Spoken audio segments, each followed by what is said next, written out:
എല്ലാവരുടെയും കയ്യിലുണ്ടാവാൻ ചാൻസ് ഉള്ള ഒരു കാര്യമാണ് ഡേറ്റ് ഒക്കെ കഴിഞ്ഞിട്ടുള്ള പാരസെറ്റമോൾ ഒക്കെ അല്ലേ. നിങ്ങൾ എന്താണ് അത് ചെയ്യാറ്? ഞാനൊരു കിടിലൻ യൂസ്ഫുൾ ഐഡിയ കാണിച്ചു തരട്ടെ. അപ്പം എൻ്റെ കയ്യിലും കുറച്ച് ഡേറ്റ് തീർന്നിട്ടുള്ള പാരസെറ്റമോൾ ഉണ്ട്. അപ്പം അത് വെച്ചിട്ട് ഞാൻ എന്തായാലും യൂസ്ഫുൾ ആയിരിക്കും, ഒന്ന് കണ്ടു നോക്കാം. അപ്പോൾ ഈ ഒരു ഐഡിയ നേരത്തെ ചെയ്യുന്നവരുണ്ടെങ്കിൽ ഒന്ന് കമൻറ്റ് ചെയ്യണേ. അപ്പം നമുക്ക് നേരത്തെ തന്നെ വീഡിയോയിലേക്ക് കിടക്കാം.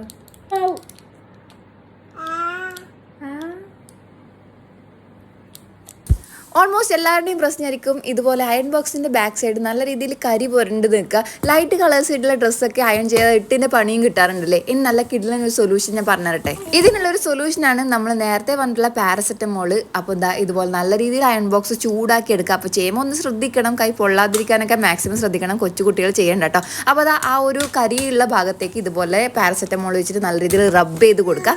അതിനുശേഷം നല്ല കോട്ടൺ ക്ലോത്ത് വെച്ചിട്ടോ ടിഷ്യൂ പേപ്പർ വെച്ചിട്ടോ ജസ്റ്റ് ഒന്ന് ഉറച്ചു കൊടുത്താൽ മാത്രം മതി. കിടിലായിട്ട് വർക്ക് ചെയ്യുന്ന ഒരു ഐഡിയ തന്നെ കേട്ടോ. അപ്പോൾ ഒന്ന് ട്രൈ ചെയ്ത് നോക്കുക. ചാനൽ ഒന്ന് സപ്പോർട്ട് ചെയ്യാൻ മറക്കല്ലേ.